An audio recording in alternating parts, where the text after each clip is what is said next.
Assalamu alaikum. Welcome to another edition of Friday Night Live on Friday, the 10th of May, 2024. I'm your host, Abdul Akbar, and we're beaming out to the good people of Luton and surrounding areas tonight, and also to the good people of Sheffield, Nottingham, Derby, and Peterborough, and the Midlands through our partner stations across the nation. So welcome and good evening to all of you. Of course, we've got an action-packed show lined up for the next couple of hours, and it's going to be very, very interesting because our first topic of the evening, I'm sure you're familiar with this, especially if you follow the news. And this program is for anyone interested in current affairs and what's going on around you. And who else is interested in this program? Well, everyone's interested. And I'm expecting to hear from you tonight on 01582 481 822. Don't forget, if you are triggered by any of the conversation happening tonight, you can take part and share your point of view live on the radio, going out to the good people of the United Kingdom on 01582 481 822. Call me now even and just say hello if you'd like to. Anyway, the first topic coming up in a moment is we're going to be talking to Adam Shapiro, who's a long-time Palestinian solidarity activist, and he's going to be sharing his perspectives on whether or not Israel is now playing games. Does the Israeli government actually really want peace? Now, we've all seen the latest developments in terms of what's going on in Palestine and what's going on in Gaza specifically. And we know that the Israelis have started bombing parts of Rafah. And we've also seen a very interesting development where the American government has admitted that they're going to they've actually stopped supplying arms to Israel, which is a very interesting development. So we're asking the question tonight, has Hamas, after they've accepted a ceasefire deal and Israel has entered Rafah, does the Israeli government really want peace, or are they just trying to displace as many Palestinians as possible? Stay tuned for that. We'll be talking to an expert on the line in a bit. Half an hour's time. We're also talking and connecting this topic to the student protests that have been going on across the UK. We'll be talking to Dr. Anas Takriti and also Dr. Mori Ram, who's an Israeli lecturer at Newcastle University. Looking forward to speaking to them both. We're going to be asking the question, are these legitimate student protests being unfairly targeted to be anti-Semitic? And we'll be discussing that topic in about half an hour's time. And if you know anyone going to university or going to university yourself, you may have seen some of these protests happening in central London or around the UK in major government universities and major universities, even in the United States. It's very interesting what's going on there. In about an hour's time, we're going to be asking the question whether or not it's permissible to eat McDonald's or Burger King or insert fast food chain restaurant that does not serve halal meat, because there is an opinion going around on the social media, and it's been going around for a while. But I really want to put this question to bed, which is it permissible to eat non-halal McDonald's and Burger King meat in the UK? We'll be talking about that in an hour's time, and we've got a very special guest on the line to take us through the ins and outs of this interesting topic, because there's one school of thought that says, you know what, the Ahlul Kitab, people of the book, you can eat from them, you can eat their meat, and therefore people are saying, well, McDonald's, they are Ahlul Kitab, and you can eat their meat. So I'm going to be asking the question, legitimate question, can we eat non-halal meat at McDonald's and Burger King if they are allegedly Ahlul Kitab, people of the book? Because Allah subhanahu wa ta'ala clearly says that we can eat their meat as long as it is dedicated to Him. And that's interesting. We'll be talking about that in an hour's time. So if you want to learn more about that topic and the ins and outs and want to even take part, 01582 481 822, we're going to be talking about that. And finally, we're going to be finishing off this program with a really important topic about social media companies, because in case you didn't know, I don't think it takes a rocket scientist to figure this out. Researchers think that exposure to social media can actually overstimulate the brain's reward center. And when that stimulation becomes excessive, it can trigger pathways comparable to addiction. And how many of us have heard stories about young people getting addicted to social media? How many of us have young people in our very own homes yet addicted to social media? We're going to be talking to the experts on that, and I'm looking forward to speaking to James Searle, Director of Chiltern Teaching School Hub, and also Gareth Hill, who is media lead for online safety at the National Society for the Prevention of Cruelty to Children, the NSPCC. They're going to be on the line in about an hour and a half's time, talking us through how we can manage that as parents and people who are quote unquote responsible. So more on that coming up in a bit. So stay tuned, listeners. This is Friday Night Live with me, Abdul Akbar, and it is Friday, the 10th of May, 2024. And we are about to go into our first topic. And of course, we have talked about the fact that Israel has been negotiating, in quotes, with Hamas via the Qatar government. But the question is, why are they going into Rafah? And that's a big question on everyone's mind, including the Americans, because Joe Biden, President Biden, said yesterday, not yesterday, a couple of days ago on a CNN interview, and you know CNN, they're very, very pro-Israel. Anyone who monitors the news outlets will know, especially since the 7th of October, CNN has been giving, in my opinion, very biased coverage with respect to what's been happening in October the 7th. And I will say that the UK outlets have actually been very, very neutral in what's been going on. And some would argue that they've been maybe more favorable towards the Palestinian cause. But what say you? 01582 481 822. And the question I'm asking tonight is that, earlier this week, we saw that Hamas accepted a ceasefire deal, which was a major breakthrough. And there were even pictures coming out of the Gaza Strip where people were celebrating that, yes, we're not going to see any more bombardment because our government, their elected government, that's Hamas, in the Gaza Strip, had accepted this deal with the Israeli government. But then about an hour later, we started to see reports from the Israeli government saying, well, we haven't accepted anything on our side, and now we're reviewing what Hamas has actually accepted. And then a few hours later after that, it transpired that actually the Israeli government said, no, what Hamas has accepted is not what we had on the table. And in fact, what we had on the table was very different from what's been going on. So that's a very interesting proposition. And my question tonight is, does the Israeli government actually want peace? Because there are peace proposals on the table. I mean, Hamas wants peace now. It sounds like that everybody just wants an end to this. And it's not just Hamas. I mean, Hamas is one stakeholder, but actually it's quite clear that the rest of the world want this conflict to stop. It's quite clear that Israel's closest ally, the United States of America, wants this conflict to come to an end. It's quite clear that Joe Biden has specifically said that Israel, if they go into Rafah and they enter Rafah and they affect those 1.5 million Gazan citizens that are there in the Strip, they will be crossing a red line. And we know, as I mentioned earlier, that the Americans have already stopped some weapons shipments from going to Israel. And we saw Benjamin Netanyahu come out this morning say, okay, well, we're going to go alone if we have to. And we're going to actually go alone and fight with our nails if we have to. That's an interesting quote. And it's an interesting act of defiance. And would you really say that to your friend? Like, if friends are talking to each other, you're going to say to your friend, we're going to be willing to go it alone when this friend has supported you in times of major difficulty. And suddenly this friend is telling you, listen, it needs to stop now. And you're not taking their advice. And your friend is telling you, listen, you can't defeat an ideology. You may get a few more Hamas fighters here and there, but you can't defeat this ideology. And in fact, you're going to have so much collateral damage by way of women and children that we think it's better that you stop now. And this is the Americans saying this.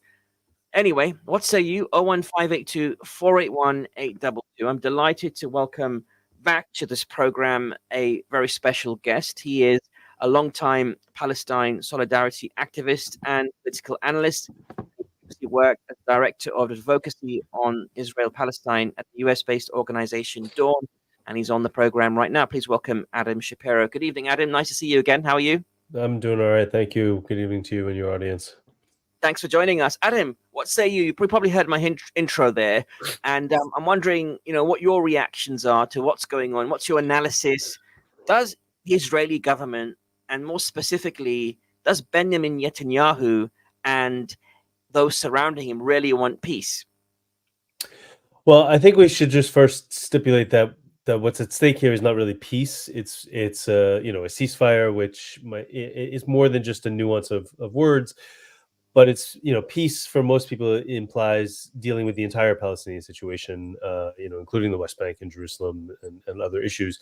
So just to explain that, but in terms of a ceasefire and stopping this assault on Gaza, it is pretty clear that Israel does not have an interest in doing that. And, both from its articulation that its goal for the military campaign is to eliminate or root out Hamas, however they describe that.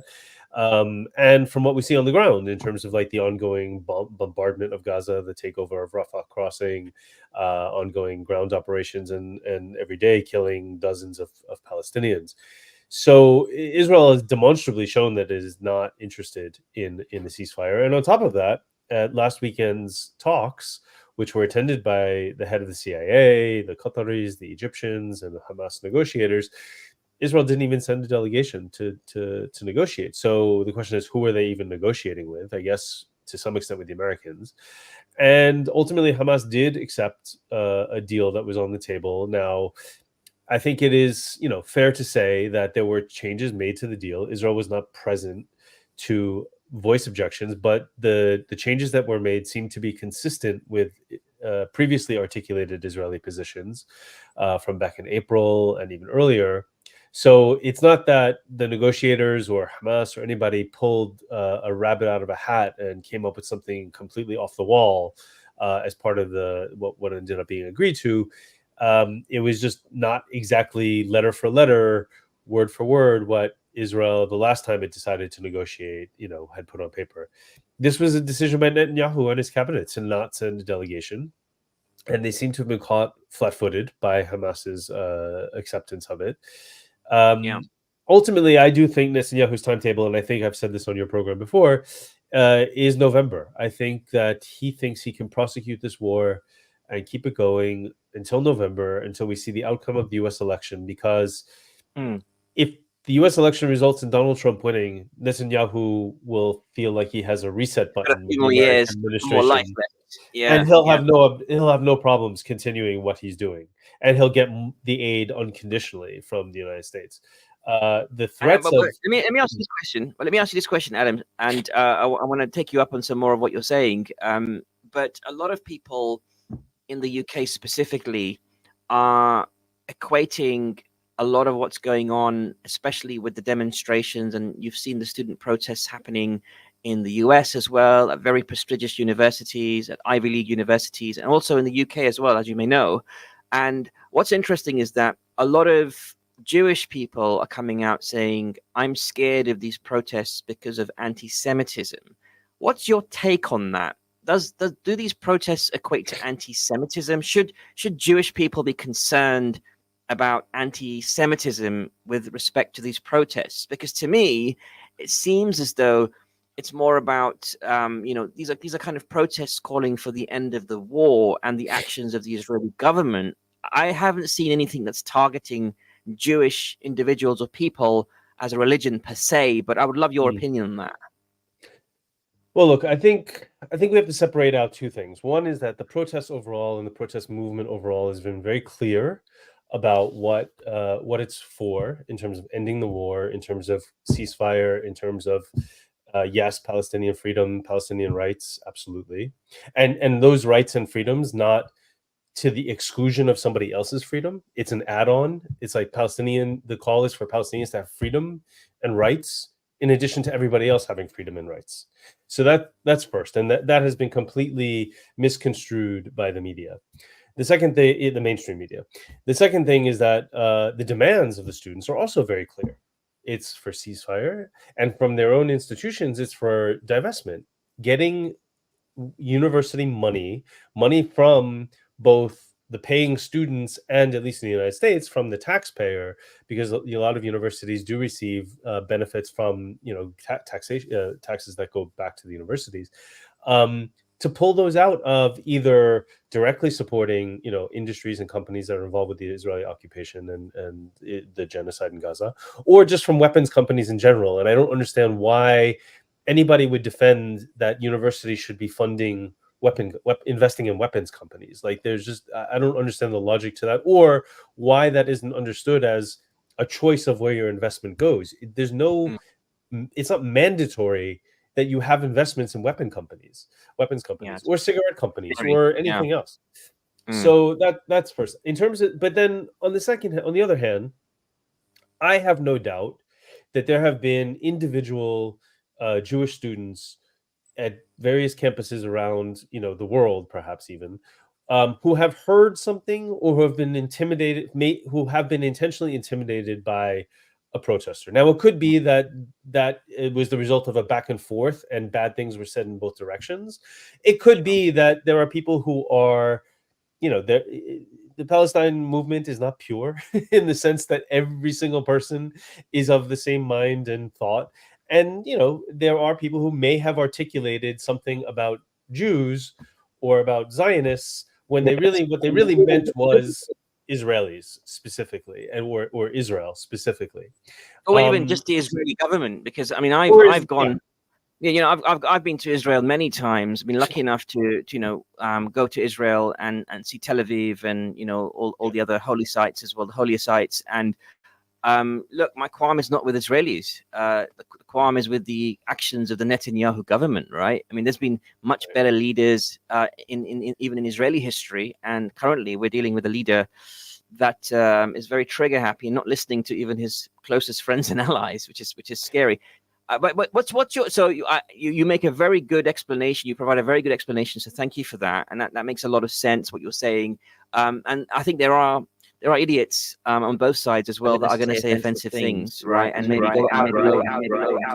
Whoa, that was interesting. Wow. Sorry about that. Pretty. I'm feeling dizzy after that. But Adam, let me get a few more questions in. Maybe one more question, in fact, which is, you mentioned the November timeline, which is a very interesting timeline, and of course, you chose that because the U.S. elections are happening around then. Do you reckon this is really going to go on till that long, or do you think that Netanyahu will succumb to the pressure?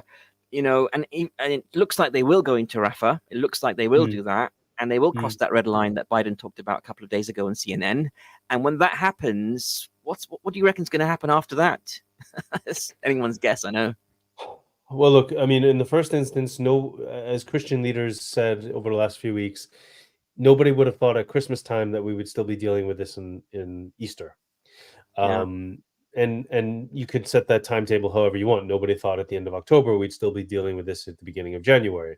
So the fact that this has gone on for so long, that it continues, and that we don't see the international community taking action to restrain Israel in any way whatsoever, even this nonsense about like some weapons not being sent over, it's not that Israel doesn't already have the massive support already and the capability with the and the stock to do what it needs to do.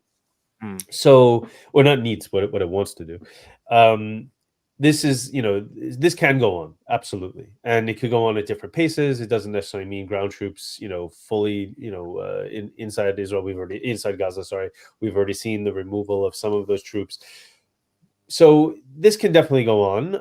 What could happen afterwards? It does depend, like I said, on who is elected, I think, in the United States. If it's not Joe Biden, we will see an unrestrained, we'll see both an uninterested and an unrestrained policy from the United States, in the sense that Donald Trump has no interest whatsoever in investing in the Middle East conflict, what's going on, other than if he can benefit from it. And he already benefited a lot from it the first time around.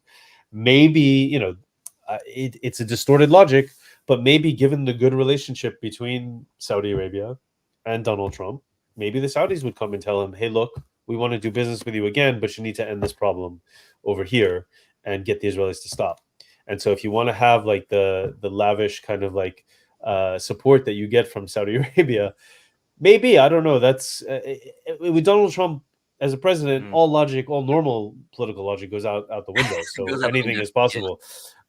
If it's Joe Biden reelected, well, look, it kind of depends on how he's reelected. If the Arab and Muslim community sit out or don't vote for him, and let's say he loses the state of Michigan but still wins, for instance, the general election, Biden may feel like I don't have to do anything anymore, because these people wouldn't vote for me. It's possible. Yeah. But I think at that point in the second Biden administration, you will see a mass exodus of people who work for the administration in protest over if it's still going on. And that might change the dynamics a little bit. And I think in the Democratic Party, once Joe Biden becomes an incumbent, he also becomes a lame duck in the sense that he can't run again for president. And then even though it's just crazy to think about that we've been only starting 2025, already people will be speculating about 2028. And so this will have longer term consequences. I'm still not convinced 100% that Joe Biden will end up being the candidate for president of the United States. Just as a sneak peek for your listeners, expect Chicago in August to be the focal point of this entire student movement and protest movement in the United States, which is where the Democratic National Party will be having its annual convention. And ironically, because it was in 1968 in Chicago when the Democratic Party had its convention there, that the massive anti-war movement at that time took the streets of Chicago with over 1 million people in the streets and protesting, and led to an utter disaster for the Democratic Party. We're shaping up to see that again. And hopefully there are people in the party who will learn their lesson and move away from Joe Biden before it becomes too late.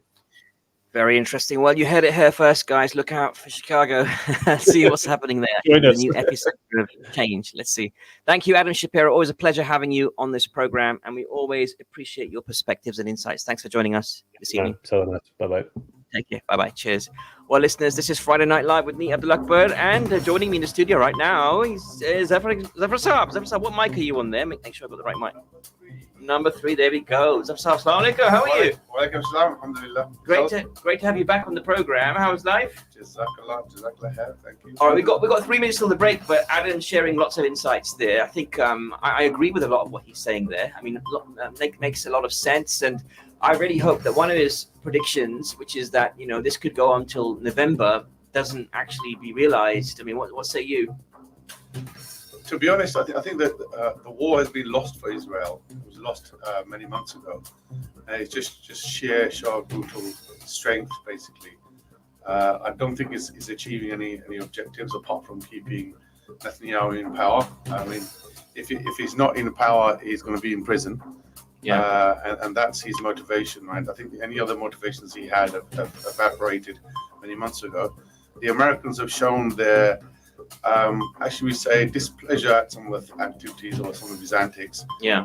I do think this thing about holding back arms and all that, it's just a fupa. It's just really bluster. It was a small amount of arms held back for a small period of time. America continues to arm Israel to the teeth, and I don't think America, in many ways, has a choice not to. Yeah, that could be quite strategic, right? This whole, just to show the Arab world that we are holding back some arms, just to show that they are trying to do and control this this kind of it could be argued rabid dog that is out of control. And trying to put some kind of a leash on it, to use a metaphor of some kind. But listen, we're going to come back to this episode. But listeners, this is Friday Night Live with Abdul Akbar and Farsab.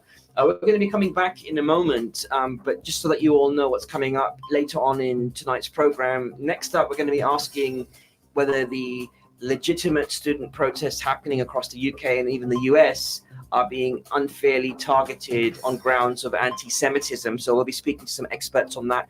Dr. Anas Takriti, CEO and founder of the Cordoba Foundation, he's coming up in a bit. And also Dr. Maury Ram, who's an Israeli lecturer at Newcastle University, who specializes in politics of the global south. Coming up later on in about half an hour's time, we're going to be asking the questions, can Muslims eat non-halal McDonald's and Burger King meat in the UK? This is on the back of some explanations online where Arab scholars are effectively saying, yes, you can eat McDonald's and Burger King and take advantage of the doubt of the situation. We'll be speaking to Sheikh Yunus Dudwala, for an explanation of the different opinions and what the most accurate opinion is. So stay tuned for that.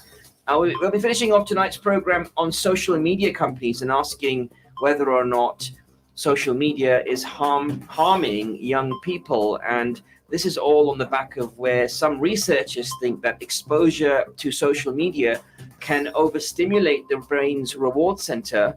And when that stimulation becomes excessive, can trigger pathways comparable to addiction.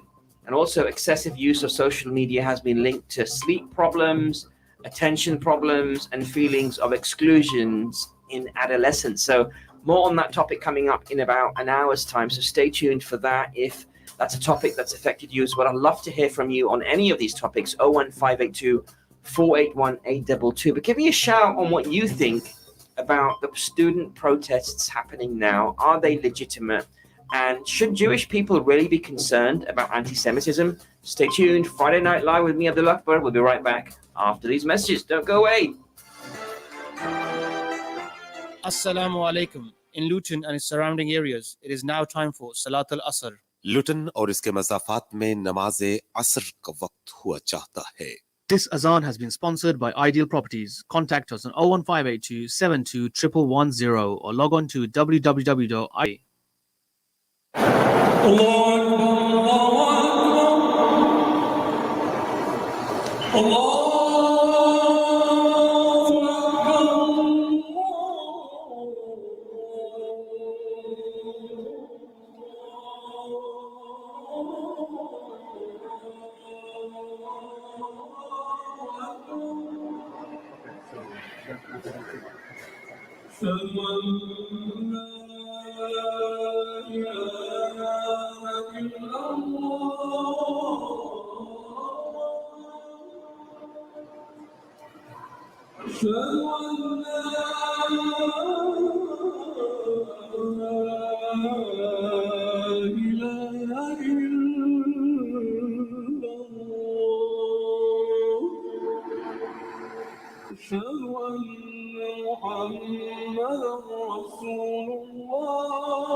اللهم رب هذه الدعوة التامة والصلاة القائمة آت محمدا الوسيلة والفضيلة وبعث مقاما محمودا الذي وعدته إنك لا تخلف الميعاد. Would you like to sponsor the azan? If so, give us a call on 01582 481810 or email us on info@inspirefm.org.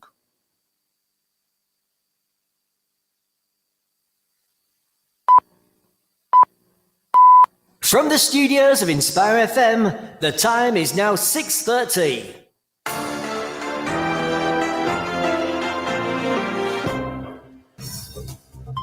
Assalamu alaikum, welcome back to part 2 of tonight's edition of Friday Night Live on Friday the 10th of May 2024. I'm your host, Abdul Akbar, joined by Zafar Iqbal Saab here in the studio. We're beaming out to the good people of Luton and surrounding areas tonight, and also to the good people of Sheffield, Nottingham, Derby, Peterborough and the Midlands through our partner stations across the nation. So welcome and good evening to all of you. Hope you're enjoying the program thus far. We are going to be asking the question in about half an hour's time. Can Muslims eat non-halal McDonald's and Burger King in the UK or any other non-Muslim country? In fact, this is all in the back of some fatwas that are coming out online saying you can eat non-halal McDonald's and Burger King or any other fast food chain that may be of non-halal in nature traditionally, except, of course, if you're in a Muslim country. Having been in Dubai myself for the last 5.5 years, I can tell you everything's pretty much halal in Dubai, including McDonald's. But in the UK, it's not. So can you eat non-halal McDonald's and Burger King meat in the UK? According to one sheikh, you can. According to a few sheikhs, you can. And I want to get clarity on that, as to what's the best option. If you have alternatives for halal meat, what's the best option? What's the right option? Or, if you can, then you can. Let's find out in about half an hour's time. But right now, I want to go back to my topic, which we've been asking the question, are legitimate student protests across the UK being unfairly targeted with regard to anti-Semitism? And that's a complicated topic. And we've all seen the news pictures, hopefully, over the last week, where Ivy League top universities in the US and also Russell Group universities, so top universities even in the UK, have students camped outside them protesting against the violence in Gaza and protesting against the Israeli government. However, there are also Jewish students feeling a little bit isolated and feeling threatened by what's going on, saying, listen, we don't feel comfortable with what's going on, and we feel threatened. My question is, are these threats and these concerns legitimate and a cause for concern? And should the government actually stamp out these protests because of these concerns? I'm delighted to be joined by two very special guests on this part of the program. One of them is no stranger, Dr. Anas Takriti, CEO and founder of the Cordoba Foundation. Welcome back, Dr. Takriti. Good to have you on the program. And we've got a debut from Dr. Maury Ram, who is a lecturer on Israeli politics at Newcastle University, who specializes in politics of the global south. And he's currently exploring the concept of apartheid as a historical reality and a global regime. Very complicated stuff. Hopefully you can demystify a bit of that in a bit. So, Dr. Maury Ram, let me start off with you. And is it Dr. Maury Ram or Ram? Sorry, forgive me if I'm not saying it properly. Hi, first of all, thank you for having me. Can you hear me? Just checking that the mic. Loud and clear. Loud and clear. Okay, brilliant. Just Maury, please. Like, no doctor is needed. Maury is fine. No problem. But Maury, what's your take? What say you about these protests that are going on? And is it legitimate of the Jewish student population, of which, of course, there are many, being concerned about these protests happening at UK universities? Is it legit? Are their concerns legitimate, and should they be concerned about these protests, targeting them specifically? What's your take? Okay, so again, thanks for having me for this very important discussion, this critical discussion. And I just want to say from the start that wherever the conversation will take us, we shouldn't forget the reason why these encampments are there for the first place, which is to protest against this unbearable situation, this tragedy taking place, the unimaginable tragedy of Gaza. And I just want to acknowledge all the innocent lives that has been lost with this situation, and just pray for ceasefire and so empathy from all sides. About this issue, Of course, we need to think about and take into consideration the feeling and the safety of all students, Jewish and otherwise. And we shouldn't dismiss anyone's personal feeling if they are being unsafe. But any argument that begins with saying that these encampments are a priori anti-Semitic or creating toxic environments are problematic, because these are, and I can speak for the encampment where I've spent some time here at Newcastle, which has been for the most part peaceful. And of course, it is dealing with a topic, with a situation which is terrible. Therefore, the the protest itself is not supposed to be pretty, because it's it protest against something which is terrible. But I don't think that we should automatically denounce something as being anti-Semitic simply because it goes against the policies of the current Israeli government at large. Okay. That's very clear. Thanks for sharing that, Maury. Let me go to Dr. Anas Al-Tagriti. Do you agree with that? And also, many are saying that actually this is just an excuse that people are creating and labeling these protests as anti-Semitic just to remove them and remove the attention that they are receiving. What say you, sir? Well, firstly, thank you very much for having me again, and it's a pleasure to be with you, and it's a pleasure getting to know Maury. Thank you very much. And since you're calling him Maury, please call me Anas. And in regards with these protests, this accusation, this charge has been slapped against all the protests and demonstrations and activities and events that have happened throughout the country, up and down the country, for the past 7 months since the beginning of the Israeli attack on Gaza. And to be perfectly honest, they've never ever been found to be correct. The very few and far between incidents in which a few idiots and a few bigots have used these events in order to cover for their own racism and their own bigotry, those are, you can count on the fingers of one, probably two hands. And they are nothing in comparison to the millions and millions who have constantly hit the streets in order to voice their protests regarding the dire situation in Gaza. And by the way, I was talking about encampments. I led the Friday prayers today at the UCL, and I arrived about an hour early and stayed afterwards.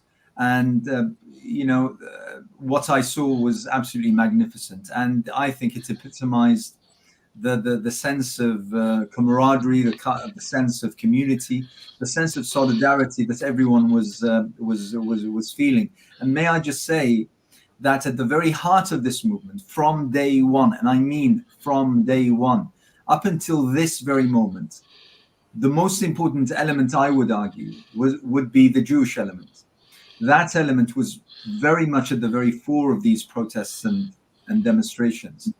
And they are the ones whom I point to in order to suggest whether they have ever felt intimidated, whether they have ever felt as though they are under duress, harassed, or the such. And every single time, those same groups, they increase in numbers, they increase in terms of the volumes of what they're doing, and they increase in terms of the volume of the banners that they continue to raise, and they are one and united with the rest of those who are protesting. Okay, very clear. Thank you for sharing that. Maury, let me go back to you. And for those of you just tuning in right now, we're talking to Dr. Anas Al-Tagriti, CEO and founder of the Cordoba Foundation, whose voice that you were just hearing. And also we're speaking to Dr. Maury Ram, who is a lecturer on Israel at Newcastle University. Maury, just a quick question to you, if I may, which is a lot of people are scratching their heads wondering the difference between being anti-Zionist and also being anti-Semitic. What is the difference between the two from your understanding in academia? because I think a lot of the time the two are being kind of mixed together, and people are very confused as to the difference between the two. So, what is that? And if you can give me a dummy's guide, imagine I'm the dummy, and you're explaining to me in a very basic way. No, I will never imagine that. Easily done. Easily done. That's one of the most important questions, of course, to deal with. We will need, of course, more than just a few minutes to properly answer it. Lecture, is that what you're saying? Yeah. But to untangle it a bit, Zionism is one approach to the kind of like a political question of what is the best secure way to ensure Jewish existence. This is how it developed. And the answer of Zionism was that Jewishness is a form of ethno-national identity that has an affiliation to and a claim of a specific territory with undefined border, which is, according to Zionism, the land of Israel, which relates into the overall narrative in Judaism about the origin of the Jewish people. And this is one answer. That is Zionism, the idea that Jews are more than a religion, but rather a specific nation, an ethno-national identity. And especially after the Holocaust, the Jewish genocide, I think a lot of Jews related to that approach, given the fate of many Jews in Europe. However, it is one answer. There are others. There are, for instance, the answer that Jews are communities that are part of a larger universal religion, and they do not necessarily have to go to Israel in order to facilitate and fulfill their kind of like self-determination. So anti-Zionism is an objection to the idea that that indeed the self-determination of Jews must come in the form of a political state, or must materialize in a way which excludes the right of other people to their self-determination, most specifically, of course, Palestinians. Anti-Semitism is a form of racism that attributes Jews for specific inherent qualities that are and includes a form of biases toward Jews for being Jews. Now, both anti-Zionism and anti-Semitism can be entangled, of course. Some anti-Semites are anti-Zionist. Some anti-Zionist approaches are based on anti-Semitic views about Jews and their purported power to manipulate and dominate global events and so forth. And we always need to untangle them. But specifically, the cardinal question is anti-Zionism a form of anti-Semitism? And I believe the answer is no. Anti-Zionism, while personally, I'm not an anti-Zionist, I'm an Israeli Jew. For me, the question of Zionism is complex. We can go into it, but I don't consider myself an anti-Zionist, nor do I consider myself pro-Zionist. But anti-Zionism is not necessarily anti-Semitic. It can be an objection to the form of regime Israel is practicing, especially right now, and it can be a legitimate political stand. Anti-Semitism is a form of racism, like Islamophobia, like racial domination, which we all need to be aware of. And personally, I believe the main way to tackle anti-Semitism is through solidarity, through mutual cooperation, through laws that should tackle racism in all of its forms. And the problem is that Israeli advocates has tried to weaponize anti-Semitism in order to stifle critique of Israel by making this conflation of saying critiques of Israel are inherently anti-Semitic. So it's a way to kill the debate. The most recent example is when we got wind that perhaps the International Criminal Court might start to indict Israeli politicians. The Israeli Prime Minister, his first response was, well, this is blatantly an anti-Semitic action. Or when the Israeli ambassador to the United Nations wears the Yellow Star of David, the Jews were forced to wear in the Holocaust to protest critiques against Israel. So all of these performance, all of this political theater basically dilutes and takes away our eyes from the ball, and actually makes our effort to identify actual acts of anti-Semitism much more harder, because it is the intent of current Israeli policymakers to blur the lines between anti-Semitism and anti-Zionism.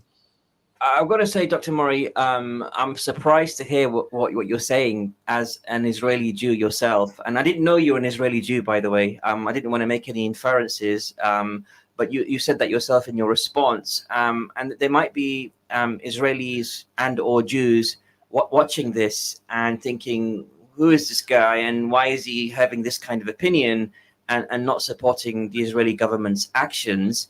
I actually thought that you would come on this program with a counter opinion. We were trying to get a counter opinion to what's going on, but you're actually complementing the opinion not just of Dr. Anas, but also of the majority of the world. What position are you coming from here? And I'm genuinely asking this from an authentic perspective. I just want to learn more and just genuinely curious. First of all, I do not purport to speak for the majority of Israelis. I'm quite aware that I'm not a voice of the dominant majority. And again, I do not want to dismiss the feelings of Jews and Israelis who feel unsafe or feel that they have been targeted for their identity or being wrongly accused or attributed.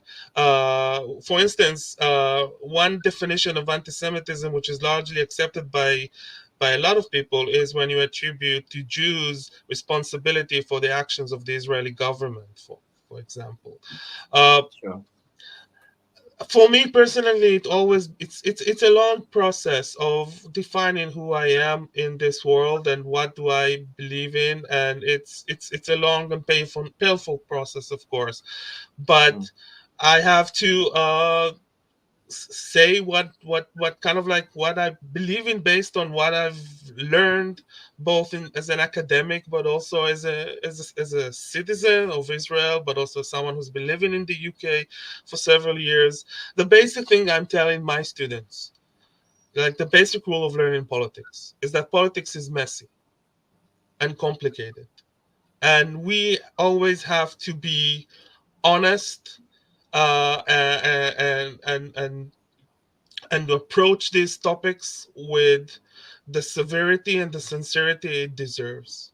So when I see, for example, how a concept like anti-Semitism, which is incredibly serious and important, is sometimes distorted by spokespersons of the Israeli government, it's important to push back against it.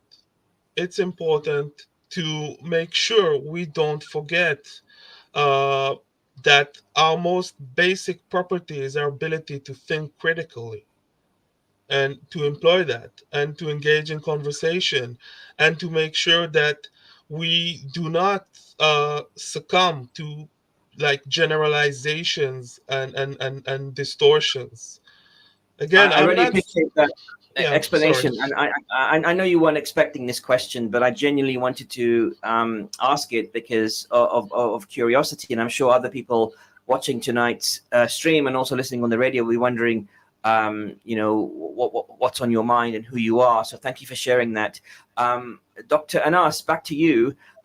What have you got to say to Dr. Mori? And I know it's your first acquaintance with him on this program, but having listened to what he has to say, what are your reactions? What's going through your mind, sir?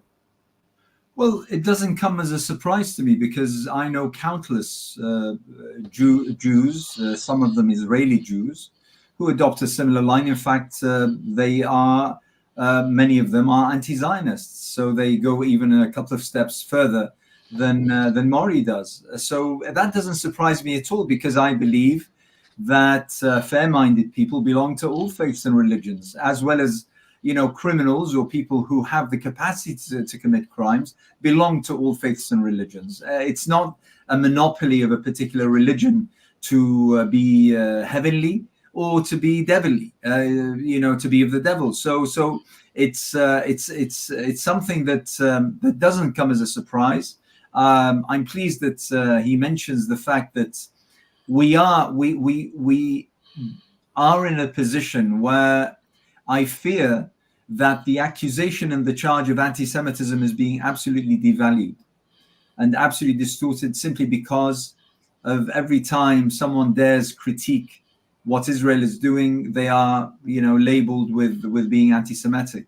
And therefore the whole label, which is a very serious charge, and anti-Semitism is indeed, just like he said, it's a form of racism, repugnant racism, which must be absolutely fought by everyone, just like Islamophobia, just like anti-Irish, anti-Black, anti-whatever it is. It must be fought and rid absolutely out of society. But unfortunately, with the fact that every single spokesman, every single official mouthpiece, and people who speak or claim to speak on behalf of Zionists, they, readily slap this particular accusation on anyone who dares raise their voice.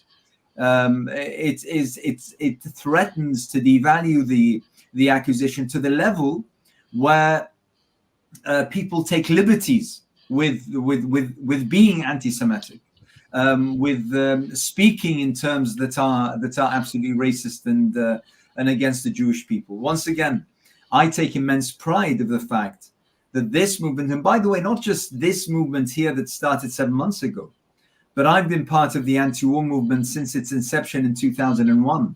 I was one of the leaders of the 2 Million March against the war in Iraq in 2003. And I'm extremely proud and privileged in every single one of those demonstrations to have been standing side by side, shoulder to shoulder, with Jewish brothers and sisters who were on the right side of history. And that's precisely why we're having this discussion. People today are divided, by the way. I mean, we might play on our various fracture lines, our different ethnicities, languages, colors, creeds, religions, faiths, or the such. But right now, to be perfectly honest, I see people in two camps, those on the side of right and those on the side of wrong. And Israel and those who are supporting, encouraging, egging, praising what it's doing are on the side of wrong. Everyone else, belonging to whatever faith, whatever religion, whatever culture, are on the right side of history. Wow, powerful stuff. Well, listen, we're going to have to go ahead and leave it there, gentlemen. But let me go ahead and thank you, Dr. Anas Al-Tigriti, CEO and founder of the Cordova Foundation, and also on his debut on this program, Dr. Maury Ram, who is an Israeli lecturer at Newcastle University. I'm very grateful for both of your time and sharing your points of view, and look forward to welcoming you back on this program, hopefully on the back of this most recent conflict, and hopefully we see peace very soon in that part of the world. But I'm not going to hold my breath. Thanks very much, gents. Appreciate it. Thank you. Thank you very much. Thank you very much. Thank you. Listeners, this is Friday Night Live, wow, there's also powerful comments there from both of these men. MashaAllah, I will say, really interesting to hear an Israeli Jewish perspective on the other side from his perspective. And I was quite surprised to hear that, as I mentioned. What say you? Yeah, I think that the definition of Zionism, the way it's been dissected by the professor, is quite interesting. The fact that there are two interpretations within the Jewish community in itself. Yeah. One interpretation encompasses a nationality and a boundary, a border, and the other one doesn't. So in some ways, you can see somehow, how the anti-Semitic label has been applied if, for example, the national aspect of that definition is taken away, and anti-Zionism is considered to be part of protection of the Zionist, the Jewish community, etc. Yeah. So yeah, it's quite a fascinating sort of discussion. But I think from Dr. Anas as well, it's very, very powerful words from there, from his experience, from his collaboration work, with the Jewish community, etc. And I guess from my personal experience from going to the marches, as I said on my programs previously as well, I mean, they'd be labeled as something specific to Palestinians or Muslims, but Muslims, visible Muslims, were very much in a minority. What was visible and what was striking was presence of other communities, and in particular the Jewish community. There are many different organizations from the Jewish community who are present in the marches. You've seen the Orthodox Jews. They didn't feel threatened, did they? Why would they be there marching? And they're there all the time. They're there all the time. Yeah. But you got other, you got the Black Jews Association was there, right? Their presence was felt. You had Jews for Justice. I mean, they had their own banners. They were there separately, and there's a couple of other organizations from the Jewish community there as well. So to be honest, it's media. You have to be really careful, right? And they have created and they're creating this new approach, at labeling the marches. They're calling them sectarian marches. I'd love to see where that comes from, to be honest. Interesting. There you go. Thank you for that analysis, Afsab. Listeners, this is Friday Night Live. Of course, we've been talking about the Palestine situation for the last hour, but we're going to move on to other topics in a moment. After the break, we're asking the question, can Muslims eat non-halal McDonald's and Burger King meat in the UK? Stay tuned. Friday Night Live with me, Abdul Akbar and Zafar Iqbal. We'll be right back after these messages. Don't go away.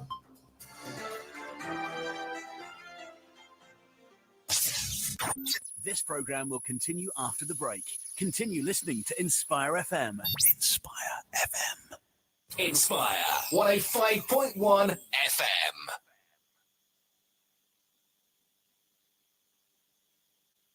A large and elegant wedding and events venue in the heart of Luton, catering for up to 1,200 guests, with a 5-star food hygiene rating, plenty of parking, bridal suite, family rooms and prayer facilities. Crescent Hall's the perfect venue for your wedding, events, parties and conferences. We have some great offers for summer. Contact us to find out more. Call 01582 723386. Email bookings@crescenthall.co.uk or search for us online and social media. Crescent Hall Luton. Conditions apply.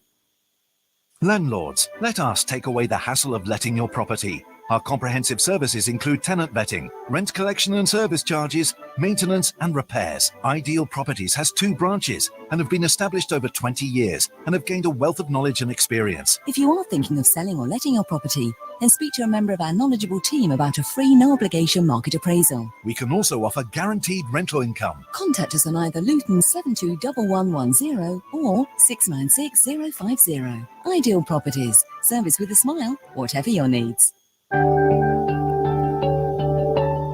आजकल आपके दरवाजे पर मुख्तलिफ चीजें फरोख्त करने के बहाने और मुख्तलिफ कंपनियों का नाम इस्तेमाल करके चोर आपके घर के अंदर दाखिल होने की कोशिश करते हैं। इसलिए होशियार रहें और दरवाजा खोलने से पहले इस बात की तसल्ली कर लें कि दस्तक देने वाले से आप और आपका घर महफूज है। Inspire FM community awareness message.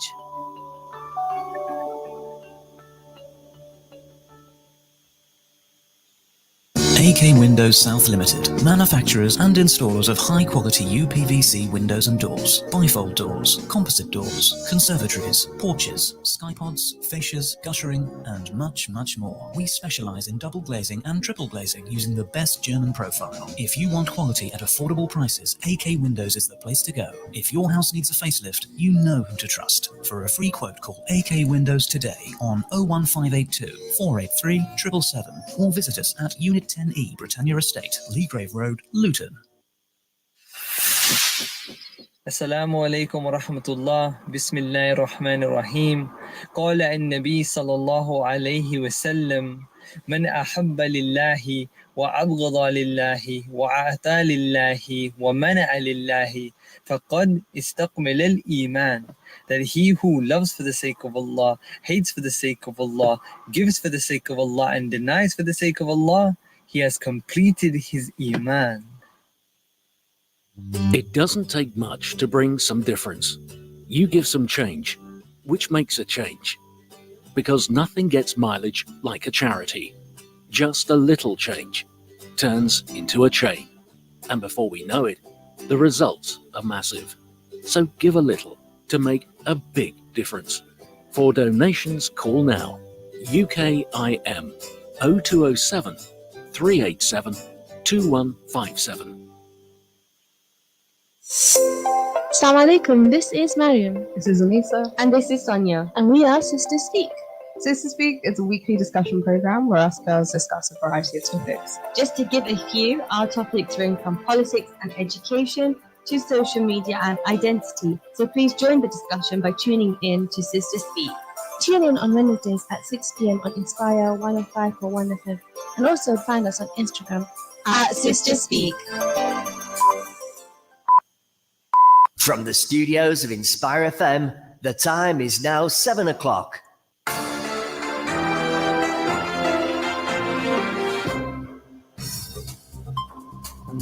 Assalamu alaikum, welcome back to part 3 of tonight's edition of Friday Night Live on Friday the 10th of May 2024. I'm your host Abdul Akbar, beaming out to the good people of Luton and surrounding areas tonight, and also to the good people of Sheffield, Nottingham, Derby, Peterborough and the Midlands through our partner stations across the nation. Of course, joining me in the studio is Assalamu alaikum.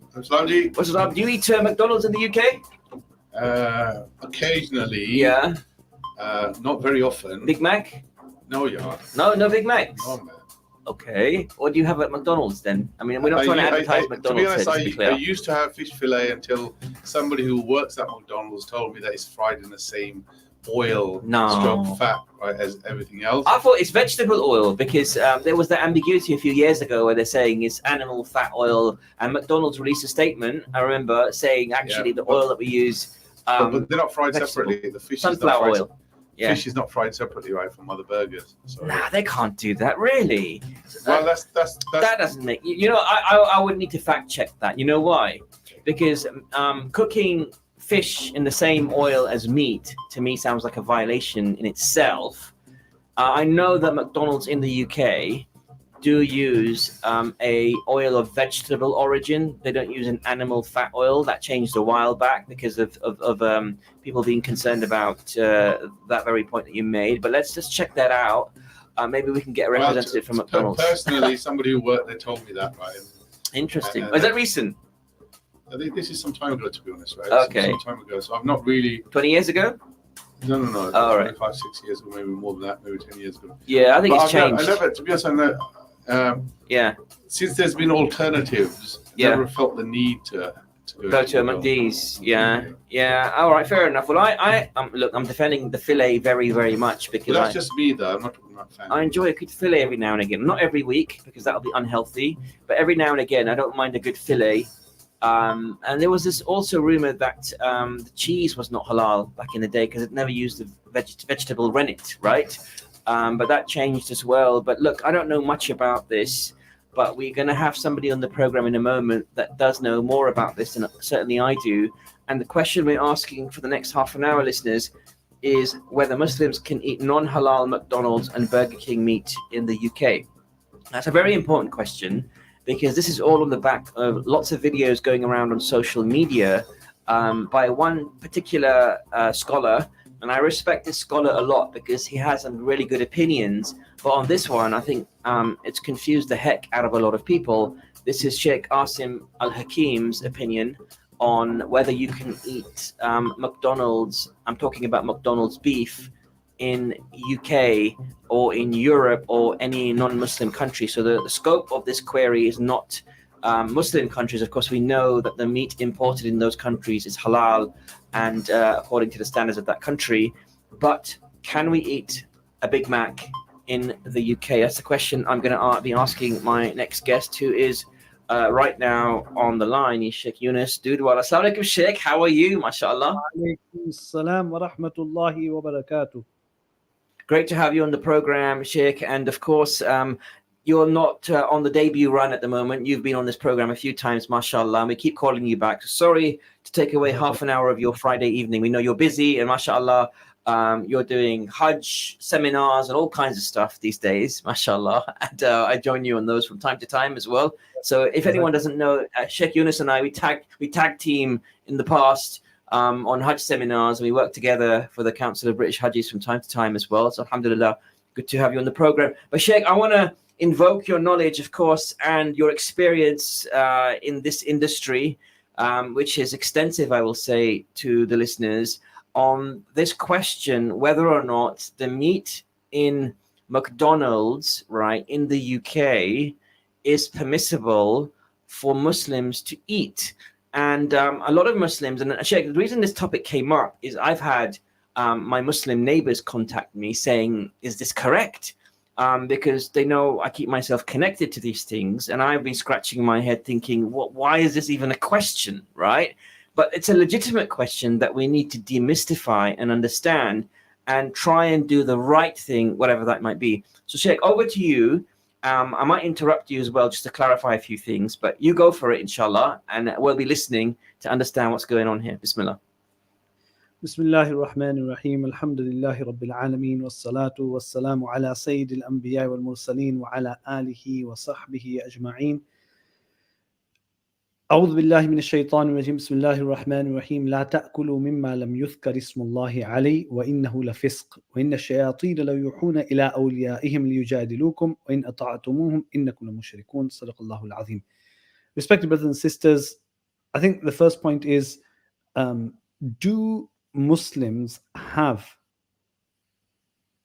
food laws or not? I think that's the first question that people need to think about.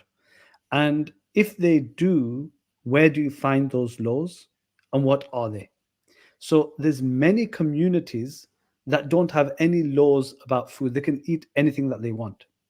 Whereas Muslims, the Jewish community, definitely have laws regarding what foods that they can eat, what animals they can eat. And if they're going to eat animals, then are there conditions of how the animal should be prepared? So we're not talking here about vegetables. We're not talking about other things that are out of the meat and poultry industry. We're talking about meat and poultry only. Vegetables, halal. All the rest of the nuts and all of these things, halal, fish, halal, etc., etc. We're just going to talk about meat and poultry. So the first rule that we need to look at is Allah subhanahu wa ta'ala in Surah Al-Ma'idah, right at the beginning, I think it's the third verse, حرمت عليكم الميتة والدم ولحم الخنزير وما أهل لغير الله به والمنخنقة والموقوذة والمتردية والنطيحة وما أكل السبع إلا ما ذكيتم وما ذبح على النصب وأن تستقسموا بالأزلام ذلكم فسق. So Allah subhanahu wa ta'ala in a verse of the Quran in Surah Al-Ma'idah, I think it's verse number 3, Allah says these things are haram.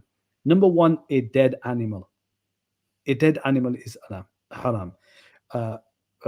وَالدَّمُ, blood is haram. Pork is haram. The pig is haram. وَلَحْمُ الْخِنْزِيرِ وَمَا أُهِلَّ لِغَيْرِ اللَّهِ بِهِ, and an animal which has been slaughtered with other than the name of Allah. Okay, I'll stop there. I mean, there's other categories that are mentioned. If an animal falls from a height and drops and it's dead, that's haram. And there's other categories which are strangulated animal is haram. That's also mentioned there. Now, the main point that we want to discuss here. So, and then there's also categories that these animals are halal. Sheep are halal. Lamb is halal. Goat are halal. Rabbits are halal, all of these animals. So there's certain animals that are halal, there's certain animals that we can't eat. So those animals that we are allowed to eat, Allah subhanahu wa ta'ala in that same verse says, إِلَّا مَا ذَكَّيْتُمْ, except those animals that you slaughter correctly by cutting the 3 out of the 4 main veins of the throat.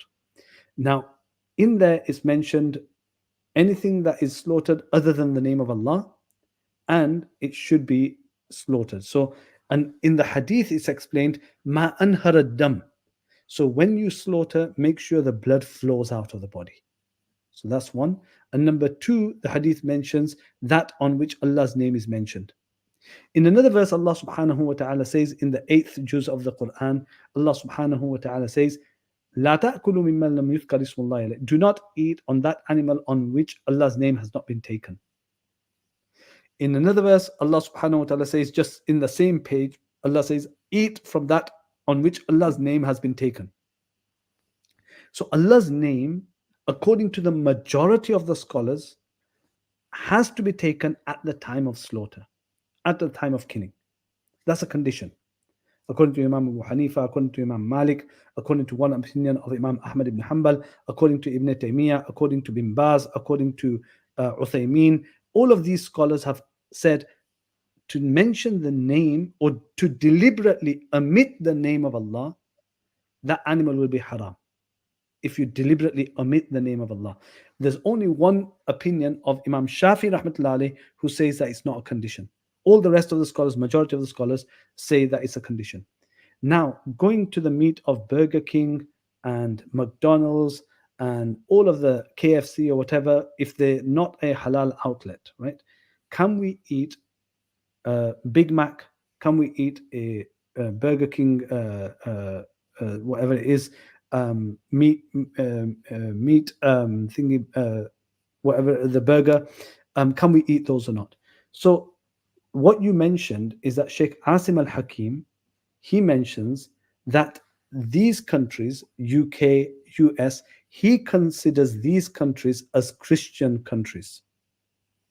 And for that reason, he says that the verse of the Quran, chapter number 5, verse number 5, Surah Al-Ma'idah, verse number 5, where he says, Allah says, وَتَعَامُ الَّذِينَ أُوتُوا الْكِتَابَ حِلٌّ لَكُمْ وَتَعَامُكُمْ حِلٌّ لَهُمْ. The food of the Ahle Kitab is halal for you. The food of the Christians and the Jews is halal for you. And based on that, he says that if the Christian is slaughtering the animal, then it's halal for you. If the Jew is slaughtering the animal, then it's halal for you. This is what Asim al-Hakim says. Unfortunately, this is a very literal reading of that particular verse. Because, first of all, when it says that the food of the Ahle Kitab, the food of the Christians and the Jews is halal for you, if you take it literally, does that mean if a Christian gives you wine, then it's halal for you? If a Christian gives you pork, then it's halal for you? And none of the scholars will say no. All of the scholars will say no. You can't take the wine from the Christian just based on the literal meaning of this verse, and you can't take the pork based on the literal verse of the Quran. The food of the Ahl Kitab is halal for you.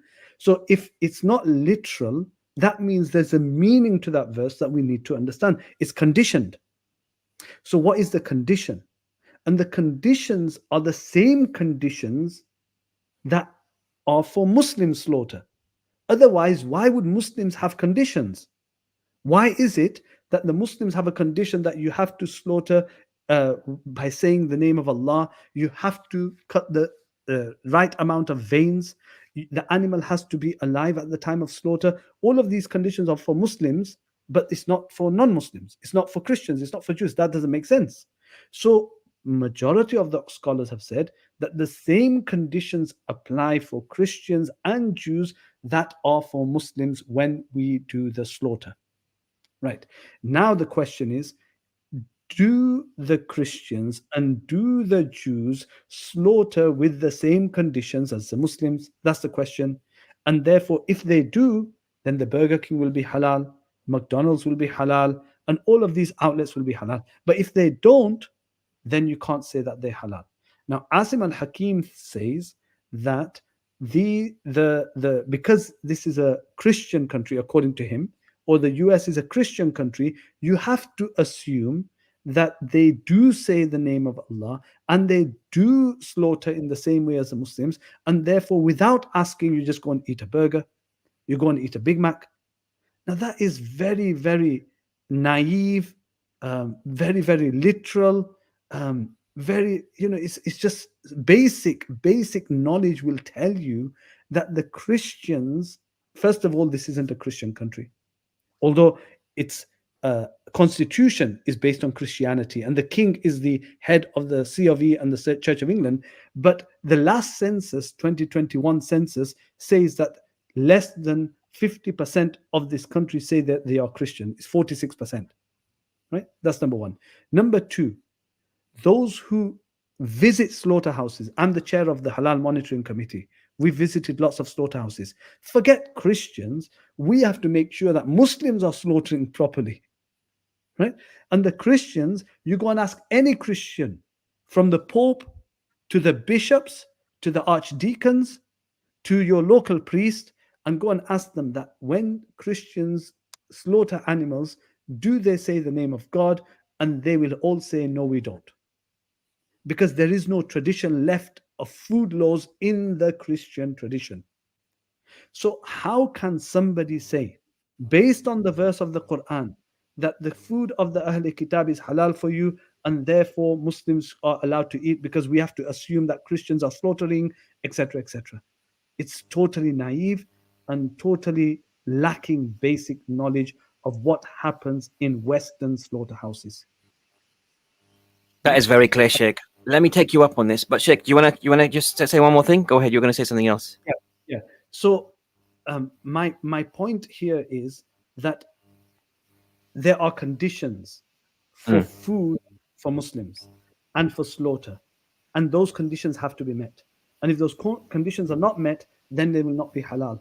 And we know very, very clearly, even Burger King and McDonald's do not claim that the animals, that the food that comes from the animals that have been slaughtered for their food, that they have been slaughtered with the name of God. No. Yeah, I mean, those are capitalist chains, and their aim is to get as much meat processed as possible, regardless of religious ethics, whether it's Christian or whatever it might be, right? And then that's very clear to anyone who's got some common sense, and I completely agree with that. But Sheikh, so are you saying to us, you gave some very good evidence about the fact that this is not a Christian country in terms of the census and the majority of the people that live in this country and how they identify in terms of what they practice. And that's a very good rebuttal to the fact that people say this is a Christian country. But also, let me just add to that, Abdul Akbar, let me add to that. That you just mentioned that the capitalist, all of the food industry, even let's pretend that 2011, the census said that this country was a Christian country, majority. Right? Even if it's a Christian country, the slaughterhouses are not owned by the country. The slaughterhouses are owned by companies, and the companies employ people. The people are a diverse group that live in this country, and they could be Hindu, Sikh, Muslim, Christian, atheist. So you can't assume just because the census says that 56% in 2011, 56% or 58% of this country was Christian, you can't assume that the companies are hiring only Christian people to slaughter the animals. Absolutely. And there's no regulation, is there, Sheikh? I mean, it's not as if the government is requiring all slaughterhouses to slaughter in a Christian way, and therefore there's some assurance and some regulatory requirement, right? That doesn't exist, right? Good point, Abdul Akbar. Very good point, because Sheikh Asim al-Hakim, when he does his rebuttal to what I say, he says that, well, what about Pakistan then? Or what about Turkey? In Turkey and in Pakistan or in Malaysia or in Indonesia, the government has a requirement that the laws of Islam must be met at the slaughterhouse. Whereas here, there is no requirement. There is no requirement. And the other point, Abdul Akbar, that I'll make is that we also have assumed for many, many years that the Jews do say the name of God on every animal. But unfortunately, for many of us who might be eating kosher or want to eat kosher, when I have interviewed, and you'll see this rebuttal that because the video that you talk about Sheikh Asim al-Hakim, he mentioned it in July or August last year, and then I had to do a rebuttal on, and it's on my YouTube page, and I've done 2 or 3 different videos to try and clarify to people to understand the issue, not just on a literal basis. You have to understand the issue much more deeply to understand that, it's not just about black and white. It's a lot of nuances that you need to understand. And in there, one of the things that I mentioned is that Indonesia, Malaysia, all of these countries have to have, according to the country, but the Jewish one, I've done an interview with the head of kosher in this country, and he's been running this kosher stuff for the last 50 years in this country, and he has clarified that they do not read the name of Allah on every single animal. They say it at the beginning of the day, and that's it. and then they So slaughter. a rabbi 100, makes a 200, prayer 300. and blesses the meat at the beginning of the day, but not for every single Every single slaughter. animal. Yeah. Wow. That's interesting. So what you're saying, Sheikh, from that, what I'm inferring, what I'm deducing is that even kosher meat in this country is questionable. Yeah, and the kosher meat is the one that's the strictest in terms of any religion who's really, really strict about their food Yeah. is the kosher, and that doesn't even meet our requirements. That doesn't even, and you can see the video that I've done. I've done an interview with him, and I've spoken to him, and I've asked that very question about. Do you read the name of God on every single animal? And he says, no, we say at the beginning of the day. Very clear. Okay. Well, to me, then, I've got to say this is unambiguous. Jazakallah khair, Sheikh. I mean, what you've clarified there, I think, is going to help a lot of people really demystify a lot of ambiguity we're seeing on social media platforms. And Sheikh, one thing I've noticed is that, especially when I speak to my Arab friends, they are mostly of this opinion, which is that you can eat at McDonald's and Burger Kings in Western countries, but mostly the South Asian, Muslims from Pakistan, Bangladesh, India hold a very different opinion. Is that your observation as well? Yes, it is. And let me give you a few nuances on this and why this happens.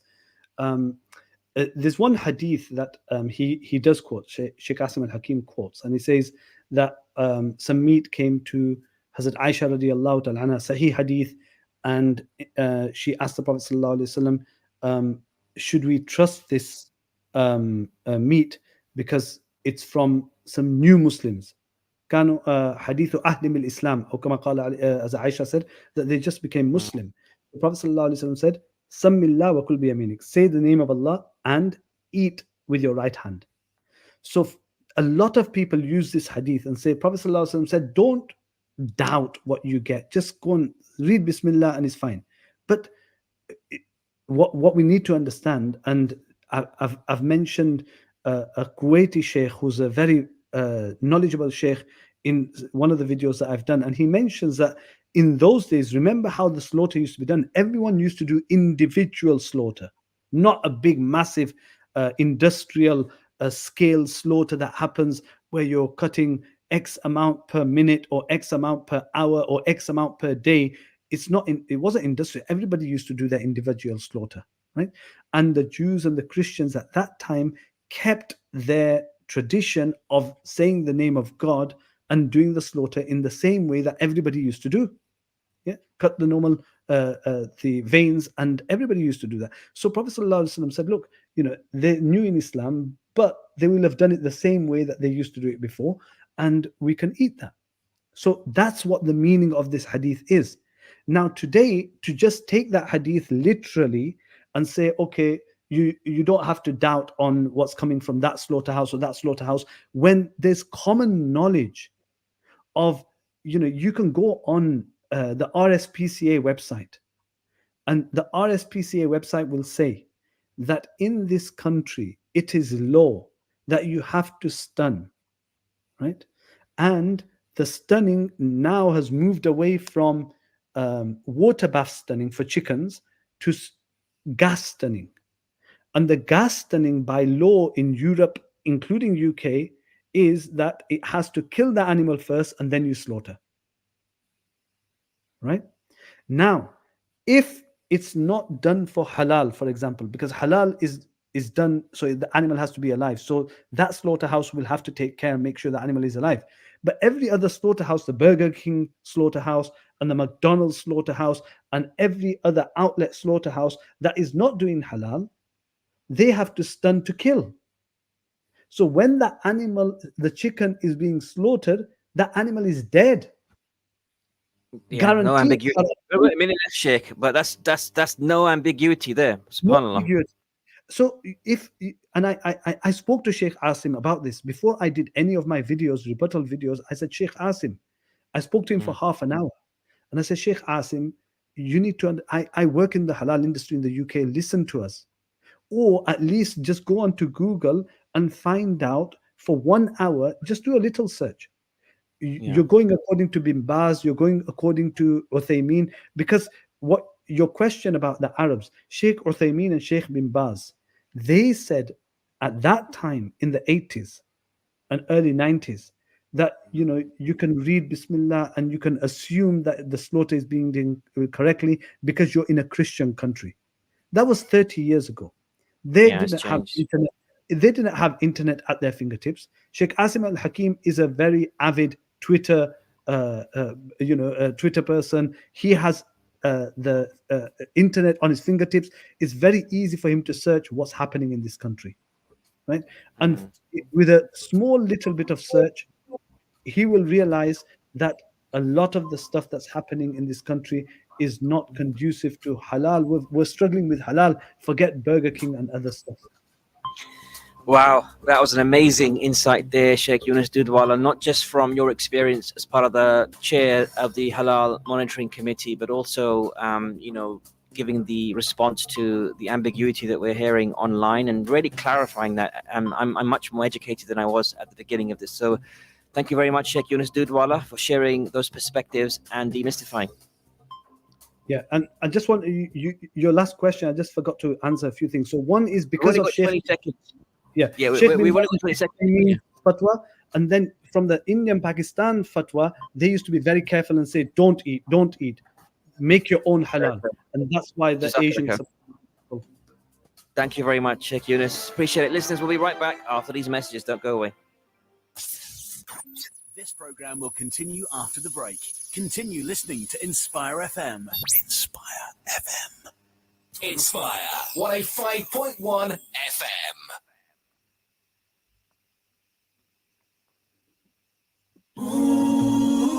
Hi, my name's Abda Khan. I'm a writer and a lawyer, and I want you to keep listening to Inspire FM. Do you have a legal problem? Are you trying to settle a family member? If so, then contact M&K Solicitors. M&K Solicitors are a leading local firm specializing in immigration, family, personal injury, clinical negligence, civil and property law. Our solicitors have over 20 years' experience and are recognized internationally. Our success rate speaks for itself. Take advantage of our free consultations for your first meeting. We also give free advice on Fridays, no appointment needed. That's right, free legal advice. M&K Solicitors. Call 01582 732 503. How many times have you needed urgent medical supplies but don't know where to go? At Harris Pharmacy, we take pride in delivering a high-level healthcare to our community. This is why we have services such as private one-to-one consultation, free prescription ordering from GP and delivery to your home, mobility aids such as providing wheelchairs and many other items for everyday use. Call us today on free phone 0800 458 2850 to discuss your medical needs. We are open from 9 a.m. till 7 p.m. Monday to Friday and 9 a.m. till 4 p.m. on Saturdays. Harris Pharmacy, 165 A/B, Dunstable Road, Luton. And when we ask Allah, Allah allows us indeed, and He requires from us that we do whatever He has placed within our capacity to do to achieve what we believe is beneficial.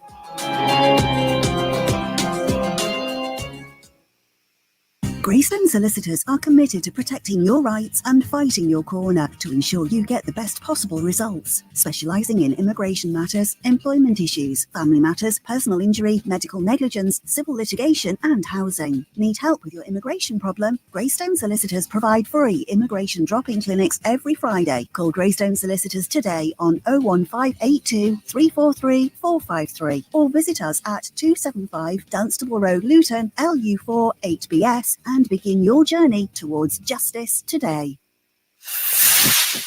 Assalamu alaikum wa rahmatullahi wa barakatuhu wa bismillah. قال النبي صلى الله عليه وسلم أحب الأعمال إلى الله أدوامها وإن قل. That the most beloved action to Allah is those which are regular, even if little. Losing a loved one, especially a mother or a father, could mean losing access to safety, education and shelter. We here at Crisis Aid believe that children in the world deserve a better chance at life. Your small donation can influence a big change. Donate today. www.crisisaid.org.uk/orphan fund or call our donations line 0333 305 5000. Are you an avid bookworm? Or maybe you love books, but just struggle to find the time to read? Then you need to tune into the Book Club Show on Inspire FM with Sister Imrana, where we'll be discussing a fab selection of books with special studio guests. Join us every Tuesday morning from 10 till 11 to inspire imagination and rekindle your love for reading. Don't forget the Book Club Show every Tuesday morning, 10 till 11 on your very own Inspire 105.1 FM.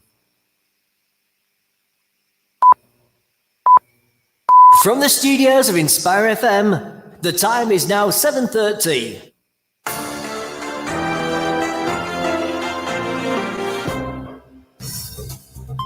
Assalamu alaikum. Welcome back to the fourth and final part of tonight's edition of Friday Night Live on Friday, the 10th of May, 2024. I'm your host, Abdul Akbar, joined here in the studio by Zafar Iqbal Saab, and we're beaming out to the good people of Luton and surrounding areas tonight, and also to the good people of Sheffield, Nottingham, Derby, Peterborough, and the Midlands through our partner stations across the nation. So good evening to all of you. Half an hour left of tonight's program. Yeah, I know it's gone fast, and you can listen back to any part of tonight's program by going onto youtube.com, searching for Inspire FM Luton and clicking on the live tab, and you can listen back to Dr. Anas Takriti, Dr. Maury Ram talking about the student protests a moment or so ago, and also we're talking to Adam Shapiro at the beginning of the program about all the chaos that's going on the Gaza Strip. Hopefully we see a resolution to that soon, but I'm not going to hold my breath, as I said earlier.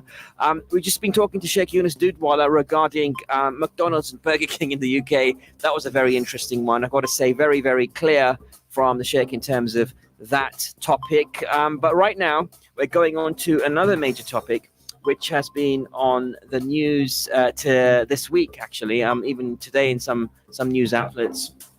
Zafar Saab, and this is actually quite a serious issue about social media and how it is affecting young people. And we know that obviously when you and I were growing up, the social media was outside. It wasn't in the home. If you wanted to socialize, you would go out and find your friends and play football in the playground, or do another kind of activity. But you couldn't sit in your bedroom and go on your phone and Snapchat away or TikTok away or whatever young people use these days to communicate.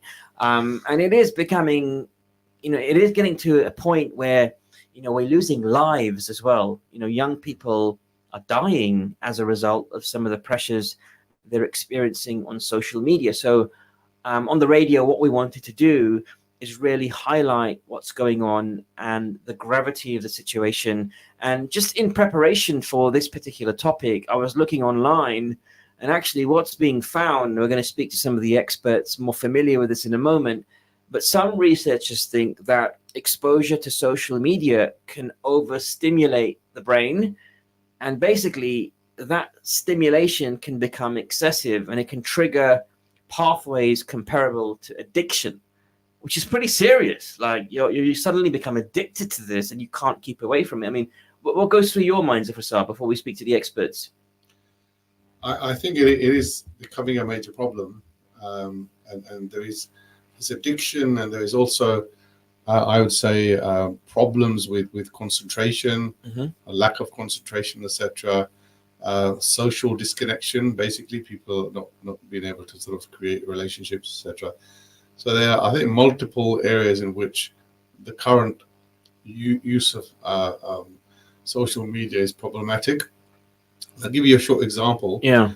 I was doing Tarawih this year, basically in the masjid, and next to me was a young lad, probably between, I would say, 18 and 20, or so, and basically he would be on the phone, and he would join, the rakahs already started, and Alhamdulillah has been read, etc. Yeah. He's tapping away. Yeah. Right. He will then join. He knows he can join before the ruku. And he joins before the ruku, right?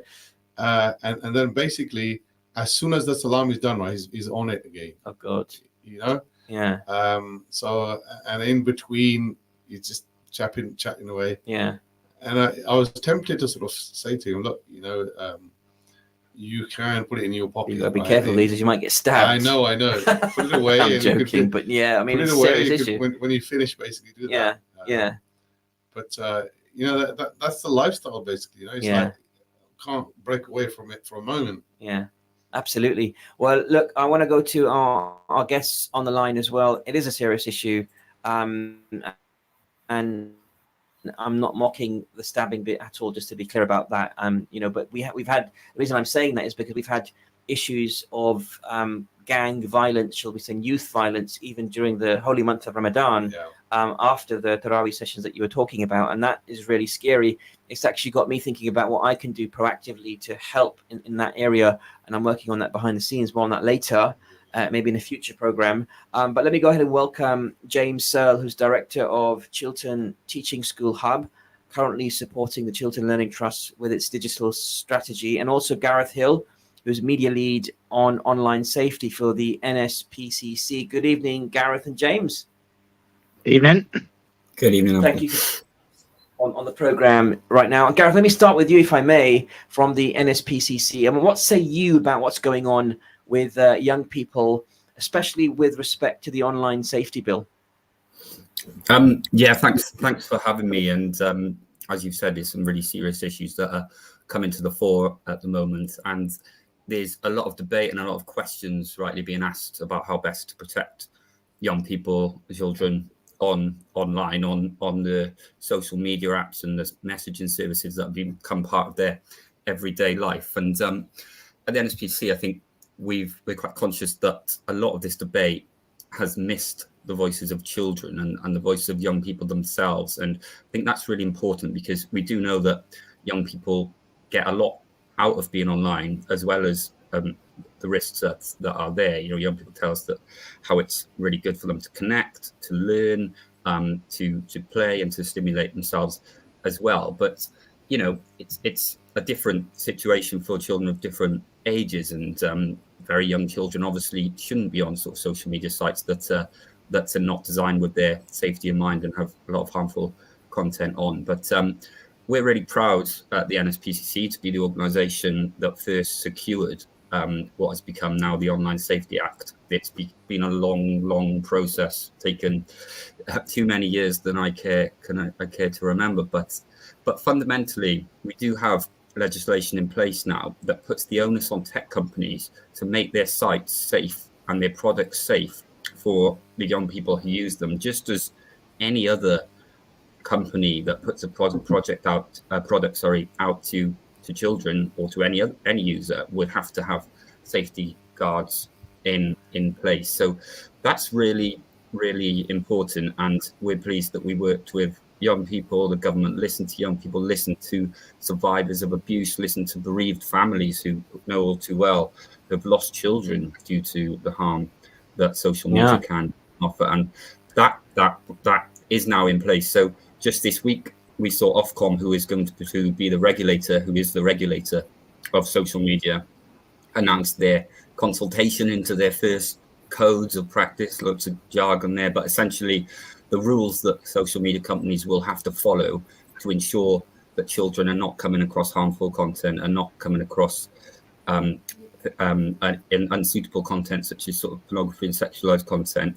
And a few months ago as well, they also announced their codes to tackle illegal content. So child abuse, for example, grooming, sextortion, so sexually financially motivated sexual exploitation online, which we're seeing more of and affecting different young people. So the process of this has begun, and the initial codes from Ofcom are a really strong step. We're pleased that they're very ambitious, but really now they need to build on that and make sure there's when these codes do come in force in the next few months, that they're really comprehensive. But also we need to speak to tech companies, and tech companies are the ones who have designed these products. Let me come back to you on the tech company bit, Gareth, in a moment, because I want to get your, I want to drill down on that, because I used to work for a very big tech company, aka Google, for a good 15 years. So I've got a perspective on that. I was very senior at Google in the Middle East, and can definitely share some insights from my angle, because obviously tech companies are publicly traded, and they are accountable to the shareholder who wants to see a profit. And obviously Google makes a lot of its revenues from ads, and therefore I no longer work for the company, so I can talk about it very openly. But if ad revenue is at stake, a lot of that ad revenue is coming from various demographics, including people who are very young.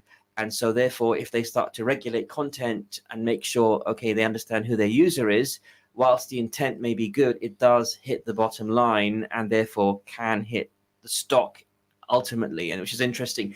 James, let me come to you. You're director of the Chiltern Teaching School Hub, currently supporting the Chiltern Learning Trust with its digital strategy. And you're also a secondary computing teacher of the past. It says here. No. Been a couple of years since been in the classroom, but a lot of experience in kind of the e-safety remit, and in the education system, it very often falls to the computing teachers, IT teachers by sort of a previous name to kind of look after that element of schools' sort of pastoral care.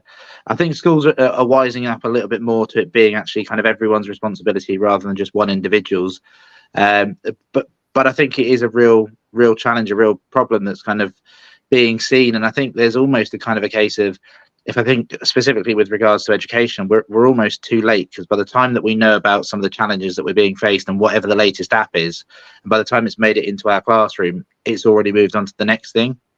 And that's one of the things I think kind of, as I say, it's really challenging to educate pupils around that. And equally, we have the best intentions in the world to ensure that our students are using these platforms in a safe medium, because lots of them do have age restrictions that are accessible to students, particularly those in secondary schools, and therefore fundamentally we're not in a position to restrict their use of these platforms. However, obviously we can educate our students for that. But I think one of the things that from sort of personal experience, without kind of oversharing, is that those students that have let's say use these services and these provisions in less than favorable ways, quite often the students who wouldn't necessarily talk to us about that. So when you look at kind of some of the challenges and some of the things that exist now, so one example being kind of Snapchat and its AI bot features and so forth, and some of the risks that surround that, and the fact that there are scenarios where students could seek advice from digital services rather than from real human beings who have a vested interest in their care and well-being. There's that kind of harsh reality that AI doesn't care about you.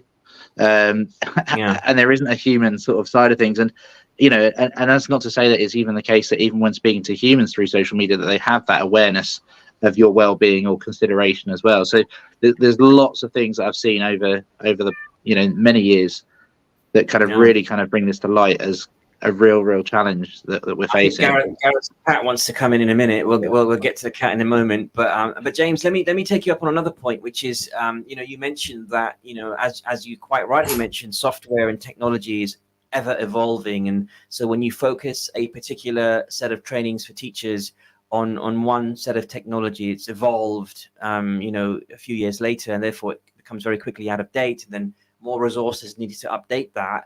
But shouldn't the target then be not necessarily on the technology, but actually decision-making skills, so that teaching young people how to make good decisions and that thought process as to whether this is good for me or bad for me, regardless of what the skill might be in terms of the technology? I mean, what's your take on that?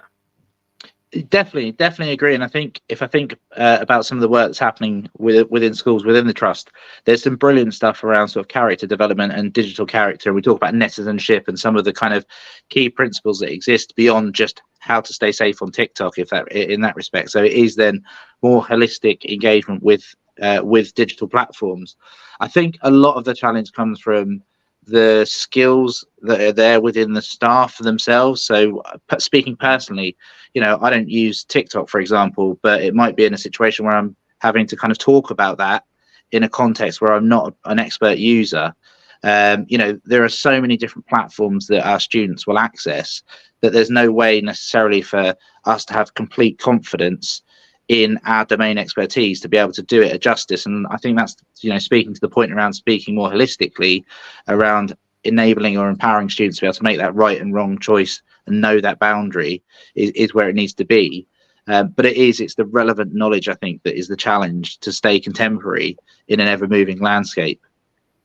Yeah, definitely. Now, thanks for sharing that. Gareth, I saw you nodding your head there as well. whilst stroking your cat. So tell us more. What do you reckon about that? And also the tech companies, you're talking about the fact that they have a responsibility as well, and more focus needs to be put on them. So tell us more. Yeah, absolutely. I think it's a really good point about creating, the thought processes in young people to understand and make decisions correctly. And we've got compulsory relationships education in schools now, which is a big step forward. And I think technology and smartphone use needs to be very much part of that. And we certainly need more resources and more funding to make sure that teachers are up to speed and are able to keep up with the issues affecting children as well. But and as James said, it moves so fast, and there's always a lot of emphasis put on parents. What can parents do? And obviously they have a role to play. What can teachers do? But fundamentally, the products are unsafe because tech companies haven't put the measures in place, those at the top of Silicon Valley haven't invested in safety, haven't focused on making sure that they're products which can offer the benefits without the risk. And as you've alluded to, Abdul, that is a corporate decision, that is a company decision. And I think within tech companies, there's lots of different elements, different types of people who are fighting each other, who are debating each other about the best ways forward here. So what is incredibly important is that the regulations that are being brought in under the Online Safety Act have teeth, and within that act there's huge financial penalties, but crucially there is criminal sanctions for named managers who don't stick with the rules, who aren't up to scratch, and who aren't putting that focus on safety. And we need to see some really strong action from regulators if this sort of continues, if the fundamentals of safety aren't put into place. Yeah, makes sense.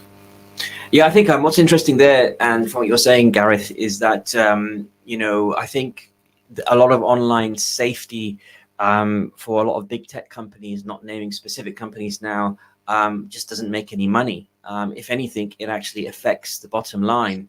And therefore, when you're a senior leader at a big tech company and you're given headcount, if you have headcount to allocate, let's just say you've got budget to hire 10 additional people on your team, where do you allocate that? Do you allocate that on a potential loss-making feature, or a money-making feature, or a money-making set of initiatives? I think that's the issue. But I think what tech companies also like to look out for is reputation, right? Reputation makes a big difference, because you can start losing an audience, you can start losing users, and suddenly, if it's distasteful as a society, if we as people, as users, demand that, then it's more likely that tech companies will respond. So if us as parents or as users, or if young people that we know and we don't want them exposed to this content, the more that we support this, I think tech companies will respond. Because of course, if we say we're not going to use your product or products unless you are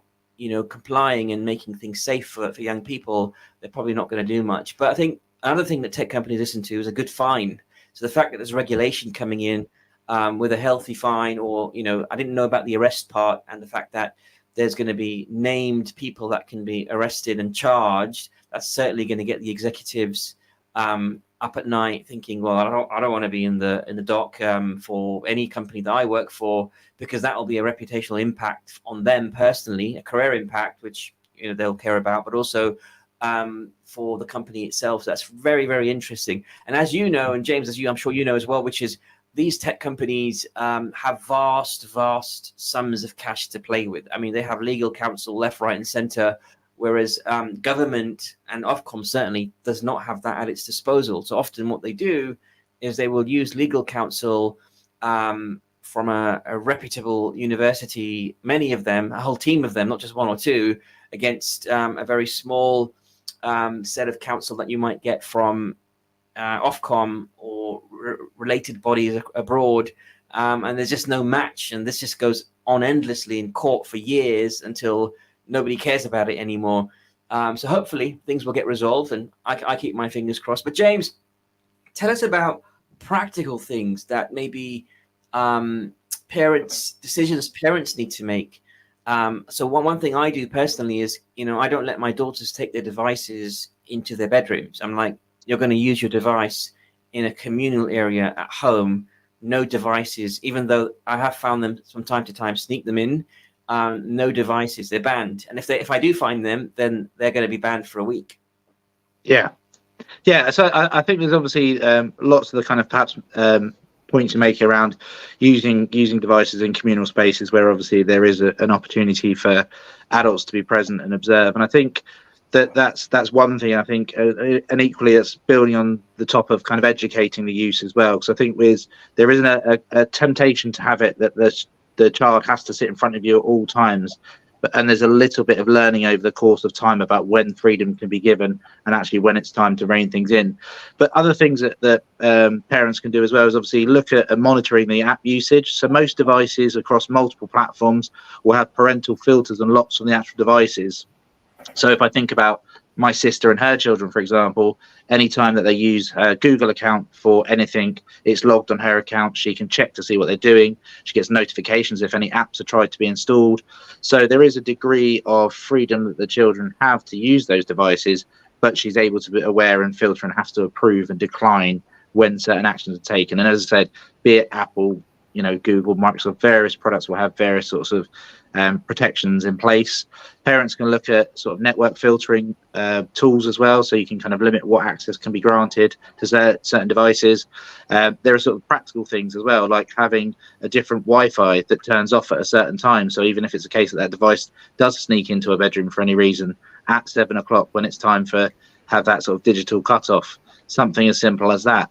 There are engagement with resources such as the NSPCC as well, where there's lots of actual guides for parents and families that are regularly updated that can support the learning that's taken place in schools as well, and educating parents around what are the latest challenges that we're facing with supporting students' sort of practical use of devices. But I think, it's having that open conversation with the children to make them aware that you are looking out for them and monitoring their usage, and the fact that it isn't kind of a case of that they're using that device and it's not going to be checked at any time.